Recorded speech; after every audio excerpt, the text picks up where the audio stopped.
My name is Siobhan. I am 38 years old. I'm from Cavan. In 2020, I had a simultaneous pancreas kidney transplant in St Vincent Hospital. Well, up until transplant, I was a diabetic, and in 2012, I picked up an E. coli infection during some travel to India for work. I started to find the impact of that infection fairly quickly, and I was diagnosed with kidney failure in 2014. So after about 2 years on dialysis, my treatment began to deteriorate and I struggled with the consequences.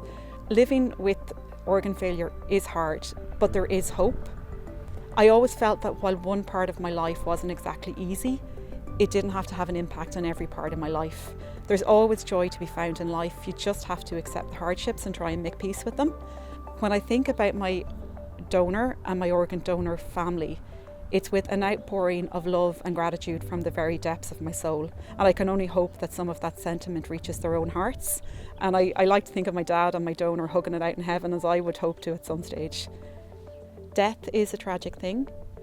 We all have to face it. I have and I will again.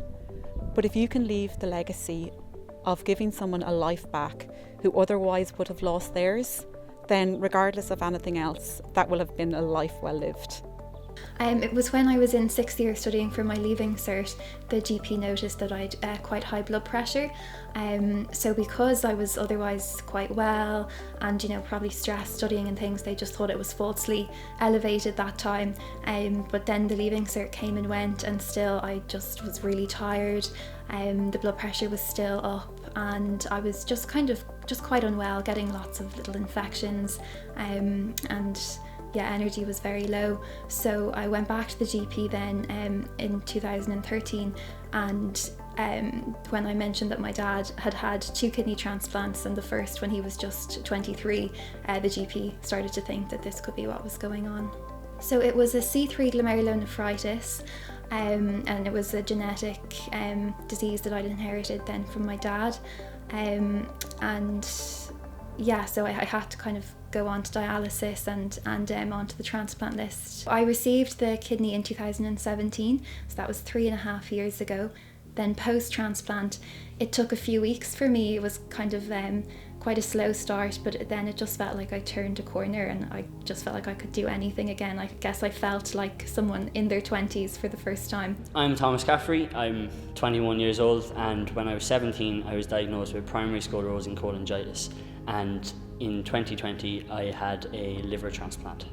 I wasn't as down about it as you thought. I was young, so I always tried to look at the brighter side of it, but obviously being told that you're more than likely going to need a liver transplant is kind of hard for anyone to hear. When I found out there was a liver there waiting for me in Dublin, I was just so excited, because I knew it was the beginning of the end of all this. I knew I was going to get to the other side of it through this, and I'm just so grateful for the chance that I got. Even though it was in sad circumstances, it has given me a new lease of life, and I'm grateful to my donor and their family.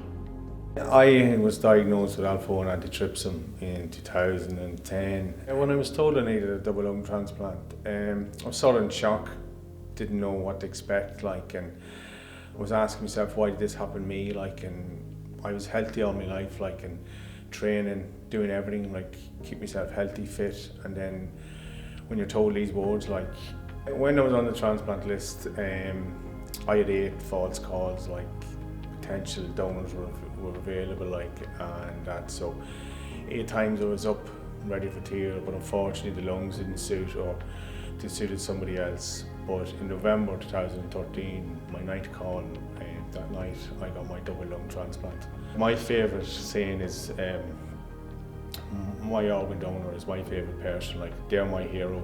I presented to hospital on January 2020 with swollen legs, and I was finding it very hard to breathe.